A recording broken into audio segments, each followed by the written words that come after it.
সরস্বতী পুজো হয়ে গেল, একটা ব্লগ ছাড়া মানে এটা কেমন করে পসিবল হতে পারে? খুব আশা করে এসেছিলাম যে আগের থেকে আমি সরস্বতী পুজো সাজুগুজুটা একটু শুট করবো, সেটা আমার পক্ষে আর পসিবল হয়ে ওঠেনি। হোক, তারপর আমরা কোনোভাবে রেডি ফেডি হয়ে চলে এসেছি আমাদের কলেজে। আস্তে না আস্তে কি কাজ, আমাদের মেয়েদের ফটোশুট করা, আর চলে এসেছি। আর এগুলো হচ্ছে সব আমার পাবলিক, আর সাথে আমার ভাই তো থাকবেই, ফ্রি প্যাকেজ। তারপর কলেজ থেকে ঘোরাঘুরি করার পর আমরা চলে গিয়েছিলাম রাজবাড়িতে। আজকের আউটফিটে কলেজে কেন জানি ফটোগুলো আমার একটু ভালো আসলো। ভাই বিয়ে করবে রে, বিয়ে করবে ভাই। সরস্বতী পূজায় কে বেনারসি পরে ভাই? সরস্বতী পুজোয় ঘুরতে বের হয়েছি আর রোস্ট করবো না, সেটা কেমন করে পসিবল হতে পারে? আর দেখ, কোচবিহার জেলার সব কাপলস হচ্ছে কোচবিহার রাজবাড়ি। মানে সেদিন পিঁপড়ের মতো লোক ছিল, চারপাশে শুধু কাপল ছিল। আমি বুঝতে পারছিলাম না মানে দাবিটা কি। সরস্বতী পুজো ভাই আমরা জাজমেন্টাল, জাজ আমরা করবোই।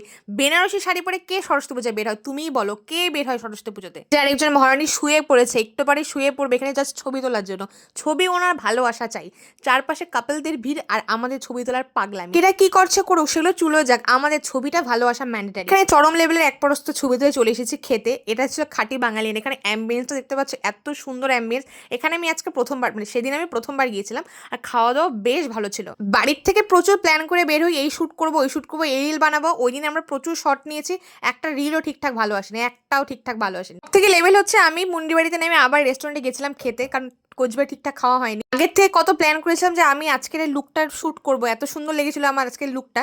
যাই হোক, এই লুকটা আমি পরে আরেকদিন তোমার সাথে শেয়ার করে দেখ।